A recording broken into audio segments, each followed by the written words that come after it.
Statesboro, how you doing? Statesboro, how you doing? Statesboro, this is a very important moment. Today is the last day to early vote. And then this Tuesday, we got to pack the polls, but this is what I want to say.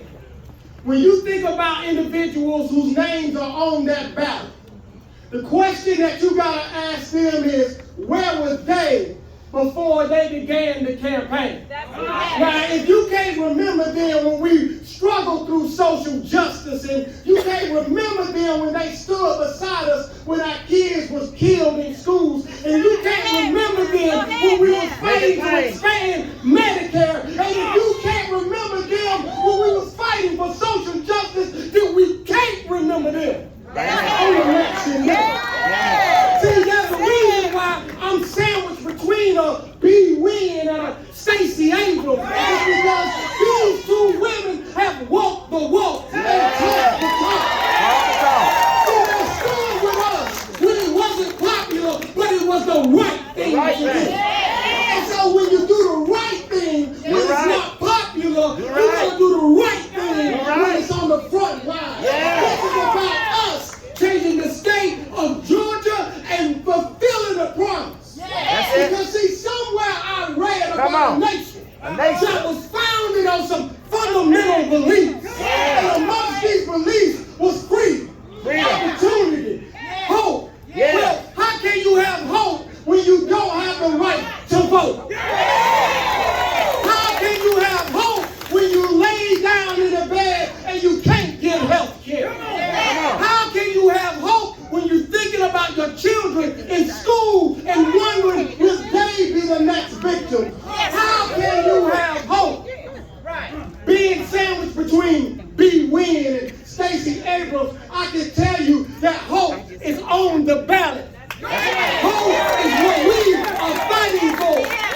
As kids, we thought it was odd when Jesse Jackson said, keep hope alive. But at 48, I get it. But without hope, then you don't have a chance to change the future. Without hope, we can't instill the values in our children that our nation will be that shining light on the mount that will lead the rest of the world. Without hope, without hope, without hope, we got to have the vote. We got to have the vote. And with that said, ladies and gentlemen, this is about all of us. Get on your social media and tell your friends and family to go to the polls. Go through your cell phone and send text messages and tell people to go to the polls. This is going to take not some of us, but all of us. Statesboro, we must do our part to make history in this state. Because the history that we are working to create is a history that will change the course of this nation. On January the 6th, we saw a sitting president stage a failed coup d'etat. And it was failed because the people of the state of Georgia, under the leadership of Stacey Abrams, went to the polls and said no more. See, what we was told in 2016 was that love trumps hate. And when we talk about in this Bible Belt our faith, we talk about love. And the work that Stacey has done has been a labor of love. She loved us enough to fight for us for health care, to fight for us for the right to vote. She loved us enough to stand with us through social justice, and she loved us enough to fight to become governor of the state of Georgia. And it is on us to stand with Stacey.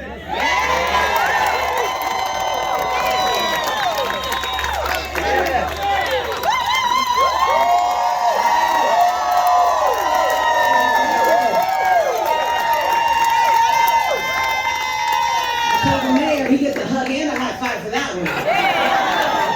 We love you, Stacey. Well, I love you too. We love you. Just in case there's some confusion, because I see some faces I haven't seen before. My name is Stacey Abrams, and I intend to be the next governor of the state of Georgia. And I I am honored to be back in Bullock County, back in Statesboro. Because the next time I come, I plan to come back as governor of the great state of Georgia. But let me tell you how I got here to Georgia. I was actually technically born in Wisconsin. I just remember being cold and eating cheese curds. Come on. My parents are from Mississippi, and so when I was 3, we moved back to Mississippi, and I grew up in Gulfport. My mother was a librarian who sometimes made less money than the janitor who cleaned the college where she worked. My father was a shipyard worker who wasn't protected, and when he fell off a scaffolding at work and broke his arms and broke his legs, broke his back, they denied his workers' comp claim for 7 years because they didn't have a labor commissioner like we will in William Bodie. Come on. My parents worked hard their entire lives, and yet we were still known as the working poor. My mother didn't like that, so she called us the genteel poor. We had no money, but we watched TV and we watched PBS and we read books. Come on. My parents wanted us to know that we had 3 jobs: go to church, go to school, and take care of each other. They told us to go to church because they wanted us to be grounded in a faith, Francis. They wanted us to be grounded in something larger than ourselves, that when hard times hit us, we didn't get knocked over because our faith kept us strong and kept us sturdy. My parents said that our faith was a shield to protect. That's right. It was never a sword to strike other people down. That's right. We didn't use our faith to justify hate. We used our faith to show our love. Come on. My parents said go to school because education was our passport to a better future. Yeah. Both of my parents were first generation college. My mother was the first person in her family to finish high school. My father was the first man in his family to go to college. And for my father, this was a remarkable thing because he's dyslexic. And imagine growing up a young dyslexic black boy in segregated Mississippi in the 1950s. My Lord. He memorized his way through school and made his way to college and made a living for himself and for his family. My parents told us you can lose your job, you can lose your house, they can take your car, but no one can take what's in your mind. That's right.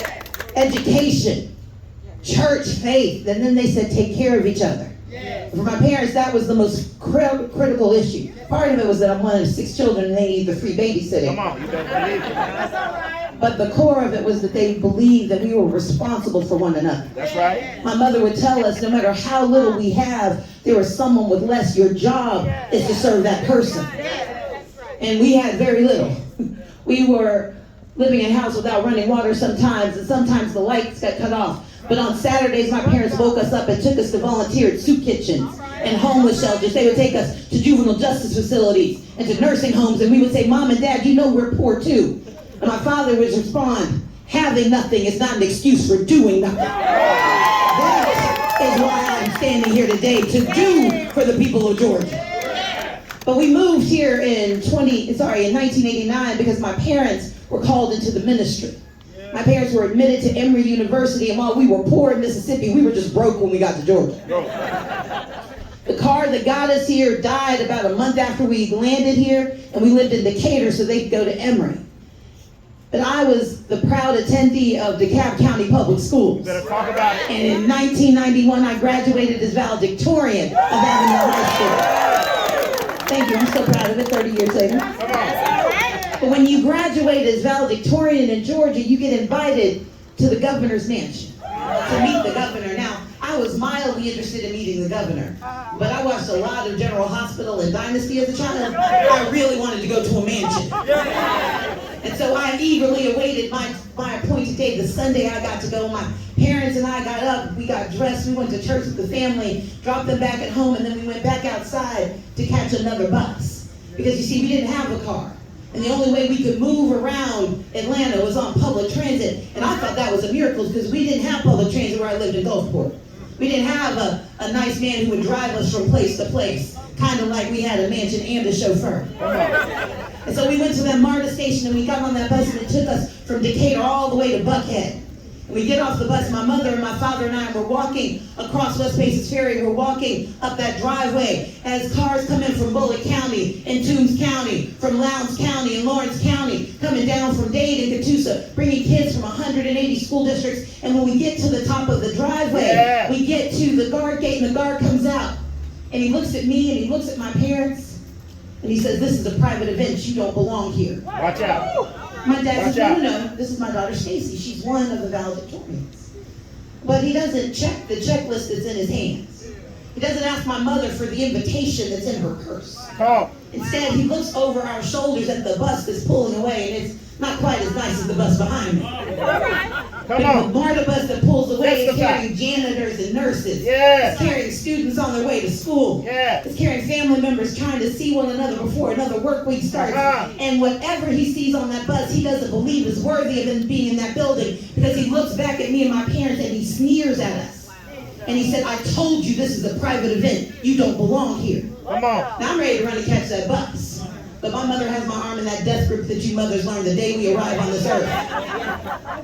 And while my parents were in school to become ministers, they were not pastors yet. Come on. And against So it. my mother may have mentioned the faults in his upbringing. Come on. My father may have told him, in fact he did tell him where he was going to spend eternity if he didn't find my name on that checklist. And after a very engaged discussion, the gentleman finally relented and looked at his checklist and found my name at the very top. It's Abrams, you couldn't miss it. And so he finally led us inside, but I tell you this story 30 years later because I don't remember meeting the governor of Georgia. I don't remember meeting my fellow valedictorians from across the state. I don't know if they served canapes or punch. The only clear memory I have of that day is a man standing in front of the most powerful place in Georgia, looking at me and telling me I don't belong. You don't belong. But in 4 days with your help, we are opening the gates wide in the state of Georgia. We are opening the gates wide, and we are walking into that governor's mansion because we all belong in the state of Georgia. This is our state. This is our time. This is our election. And we will get it done together. We deserve a governor who sees us, a governor who serves us, a governor who knows this is not about the wealthy and the powerful. It's about the people who need your help. I'm running for governor because for 4 years we have survived a governor who doesn't care and won't help. That's right. Just this week, I watched as this governor let a hospital shut down, the 6th hospital under one governor. And it's not just any hospital. Georgia Baptist. Yeah. It was there when I moved to Georgia. It was there when I went to Spelman. Come It's on. called the Atlanta Medical Center now, but this is a hospital that survived 120 years. But couldn't 120 survive 4 years of Brain Kemp. Come on. I stood there as they took the lettering off the building because they didn't want anyone to get confused that this hospital was going to be able to help you. Brain Kemp, while that was happening, was traveling the state of Georgia with Vice President / former Governor Mike Pence. Come on. And let me tell you that Mike Pence, when he was governor of Indiana, He sure did. he expanded Yes, he Medicaid in did. his state. Yes, He he saved did. hospitals in his state. He created 30,000 jobs in his state.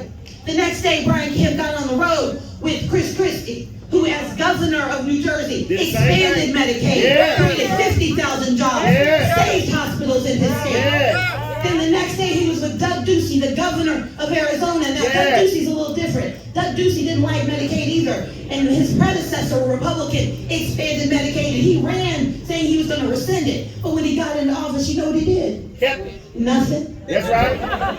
He left it alone. Kept it alone. Because it created jobs in Arizona. It saved lives in Arizona.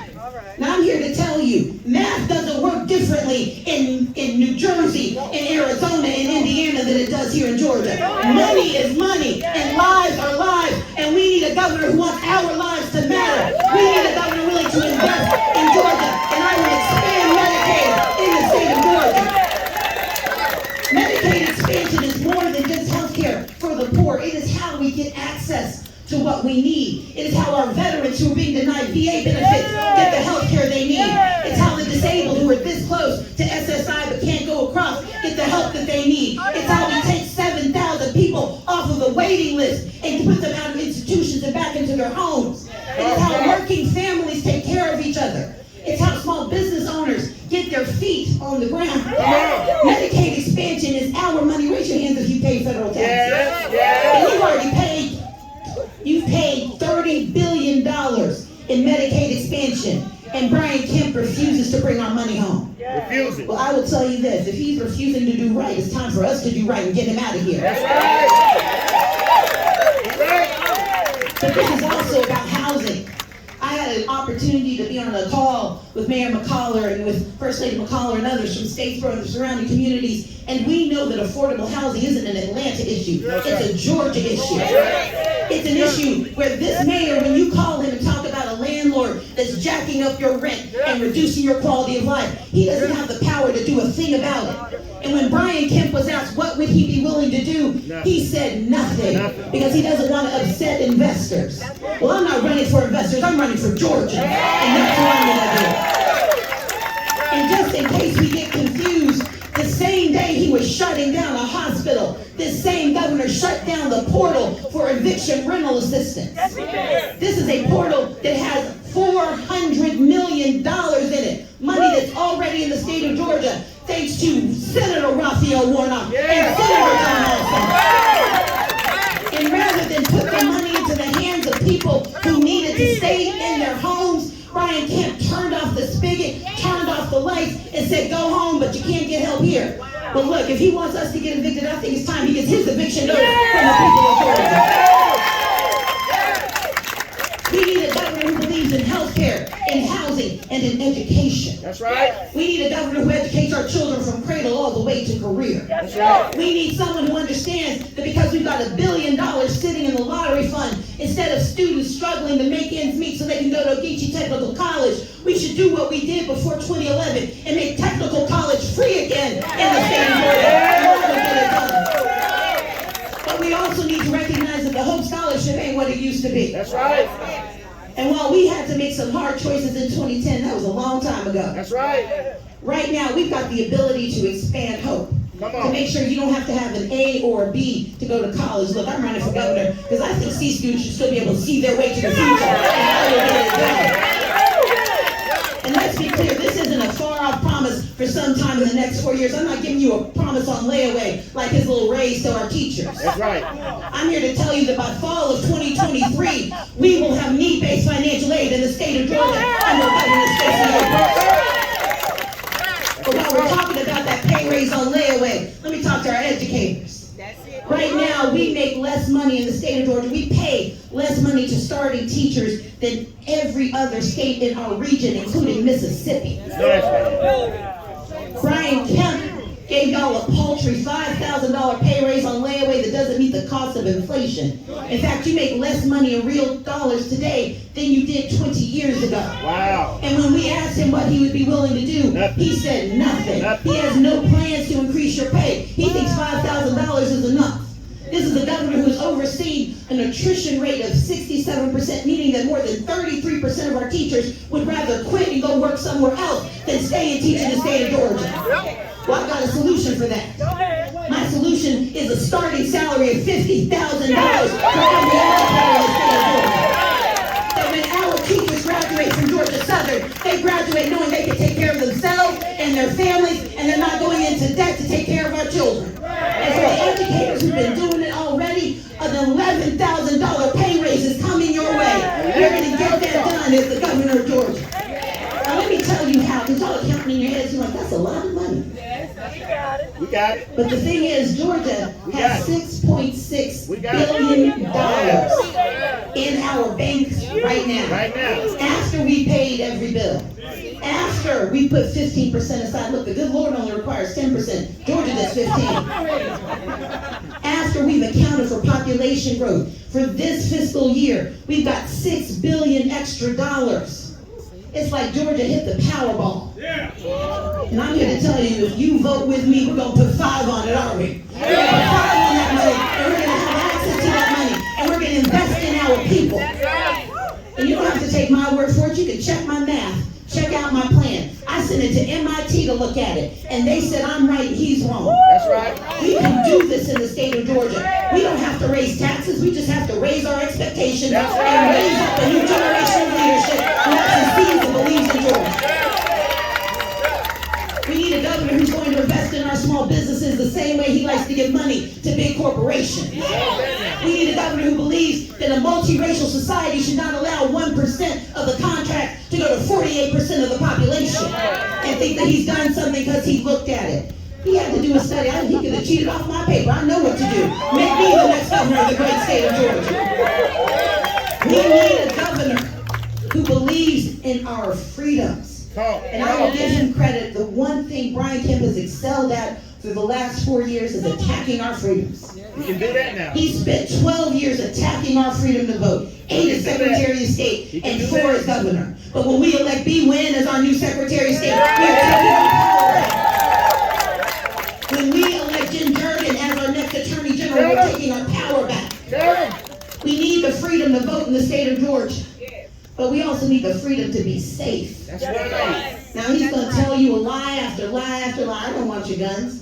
I know how to use one. My great-grandmother Moo taught me. Come on. I know how to shoot. Come And she on. taught me 2 things. Number 1, you don't point that weapon at anything you don't plan to shoot. Even in a commercial. That's right. But she also said that the person holding the weapon is the one responsible. That's right. And under this governor, we have seen our gun laws weaken. He banned one of the background checks that was keeping us safe. And this isn't speculation. Georgia has the 9th highest gun violence rate in the nation. A gun violence rate that has gone up under Brain Kemp. Gun violence is the #1 killer of our children. Something that happened under Governor Brain Kemp. Come on. And in response to a question standing on the stage, he lied about what he did. He said, oh, we have universal background checks. No, we don't. We don't have universal background checks. We don't have a waiting period. Asian women, 6 Asian women were murdered in Brain Kemp's Georgia because a young man was able to go and get a weapon, shoot 6 women in 3 different locations in less than 2 hours.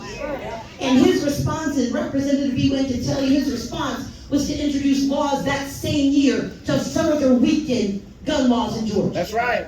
I'm here to tell you, I'm afraid for our children. Yeah. I'm afraid for our community. Yeah. But I'm also here to tell you, he's been giving you a false choice. False choice. We can protect the Second Amendment and protect second graders at the exact same time with the governor, Stacey Abrams. And that is what I'll do as the next governor of Georgia.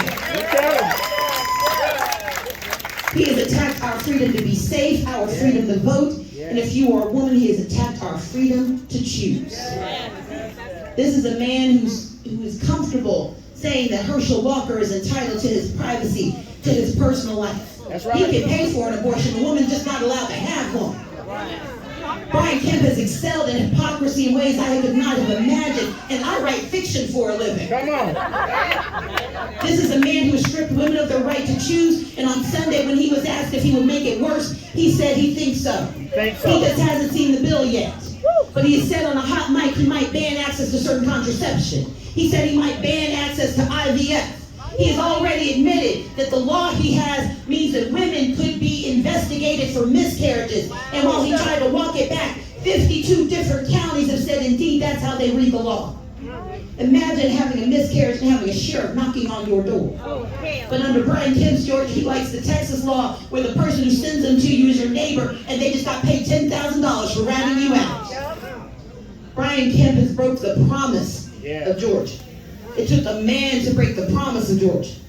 Statesboro, I'm here to tell you, it's going to take a woman to put it right.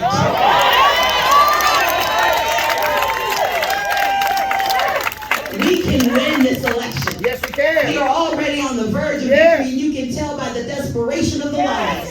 They are getting louder and louder and stronger, but we are stronger than they are. We are louder than they are, and we will win this election. I need your help.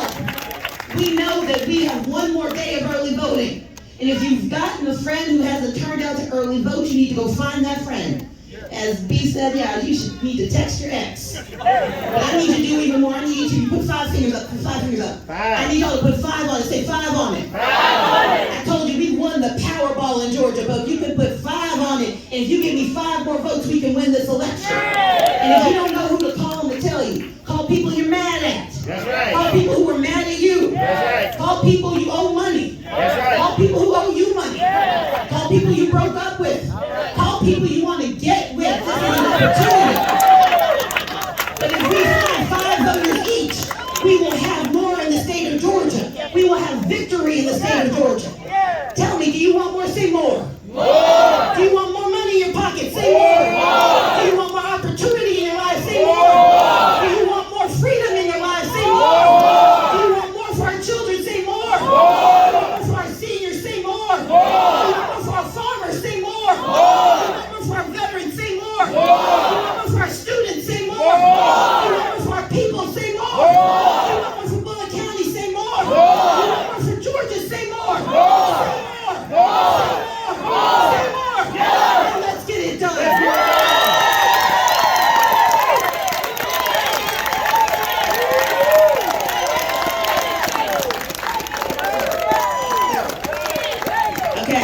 y'all want some pictures? Now, I thought there'd be like 5 of you here. But apparently, I don't know, Mayor, I don't know who's working.